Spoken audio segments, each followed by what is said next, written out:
y'all, and welcome to what I hope becomes a midweek mini episode. Alex may or may not be with us each week because he's a senior this year and he's pretty busy, so we're just going to take it week by week. Now, have you ever heard the story of the alien abduction of Barney and Betty Hill?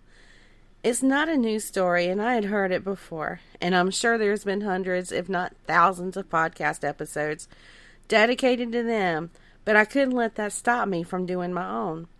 Barney and Betty were a young married couple, and on a night in September of 1961, they were coming home to Portsmouth, New Hampshire. They had been on a road trip through Montreal and Niagara Falls when they noticed a light in the sky that seemed to be following them.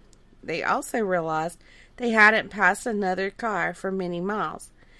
Now, they said that the light that was following them looked like a shooting star, but with each mile that passed, it got bigger and brighter.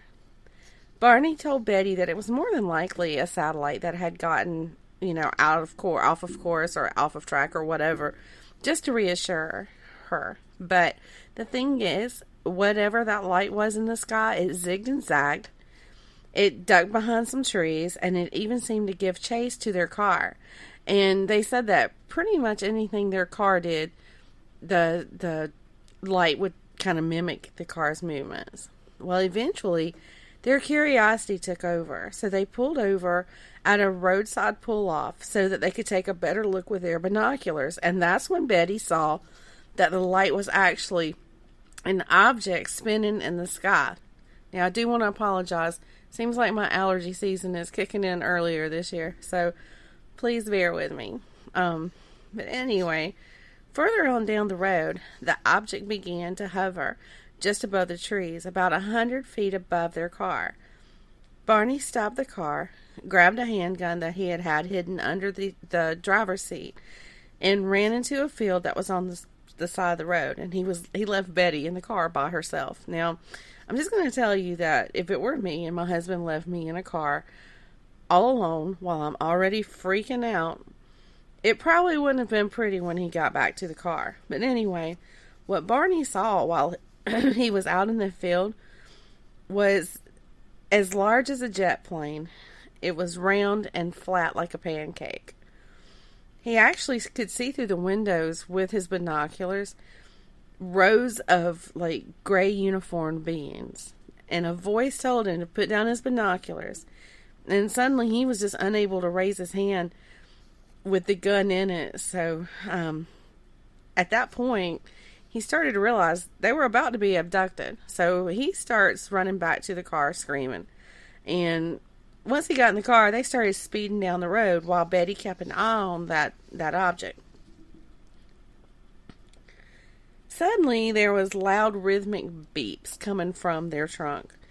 And these beeps caused the Hills to, I guess they pretty much passed out, and they were totally unconscious. 2 hours later, and 35 miles down the road, they came back to. When they finally arrived back at their house, they said that they just felt dirty. Oddly, both of their watches had stopped working. Betty's dress was torn, and there was scuff marks on Barney's shoes. And the big thing was, there was 2 hours of their drive that they couldn't remember. So what in the heck happened? Betty started reading a lot of books about aliens and UFOs that she checked out from their local library, and she even mentioned this or reported this incident to the Air Force because she was afraid they had become exposed to radiation. In the years that followed, Barney developed severe anxiety and ulcers, while Betty started having very disturbing nightmares. So they decided, it was time to seek mental health help. And this is when they met up with a psychiatrist and neurologist named Benjamin Simon. Now, Dr. Simon specialized in hypnosis. For many months, the Hills went to weekly sessions, and through hypnosis, they started to figure out what had happened to them. So some strange type of craft, like an aircraft type thing, landed on their car, and that's what put them to sleep. Alien beings walked them up a ramp and into the craft. After they were brought inside, they were separated from one another. They were individually taken into an exam room and asked to lay on a table. During the exam, their clothes were removed, hair samples were taken along with clippings from their nails and scrapings from their skin. Their heads, arms, legs, and spines were probed with needles that were connected to long wires. And Betty even had a needle that was 4 to 6 inches long inserted into her abdomen. She said it was very painful, and it seemed to be some type of pregnancy test. All of this is going on, and to the side, there is like a higher in command alien watching. Like, he's been watching these probes and examinations like the whole time. Now, later on through hypnosis, Betty even drew a star map that she had seen while she was on the spaceship. 4 years after they were abducted, a Boston newspaper picked up their story, and suddenly the heels were abduction celebrities. The story was soon the subject of a best-selling book that was called The Interrupted Journey, 2 Hours Aboard a Flying Saucer. And it was also their story was made into a movie that starred James Earl Jones. Now, right now, that movie is on YouTube, the full movie. I believe it was like 1 hour and 35 minutes. And the name of that movie is The UFO Incident. So if you have some time, look it up on YouTube and take a look. But, now I know their story does sound a lot like any other alien abduction story that we've heard over the years. But the thing that makes their story different is they were the first ones to, mention that they had went through these weird examinations and been probed, and there was time that they couldn't account for. Up until that time, people had just, talked about friendly encounters with aliens.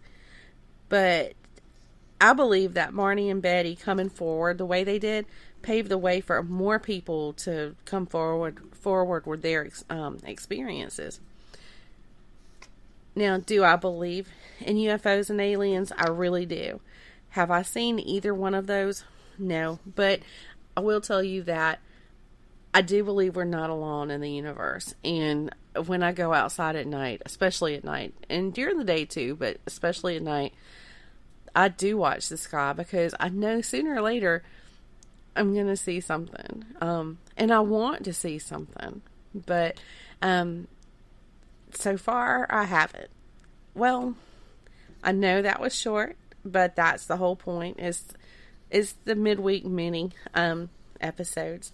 So that's all I've got. And I want to thank you for listening. And I want you to thank you for all the downloads. I really do want to thank you for that. And as always, and especially if you have like any encounter, like haven't seen a UFO, or if you've been abducted, give us shoot us an email. We would love to hear your stories, your comments, episode suggestions, anything. Now, I did change our email address, and just so that it's something easier than the long one that we had. But the new email address is 3mpodcast3, and both of those are the number 3 at gmail.com. And you can also check out our Facebook page at facebook.com/3mpodcast.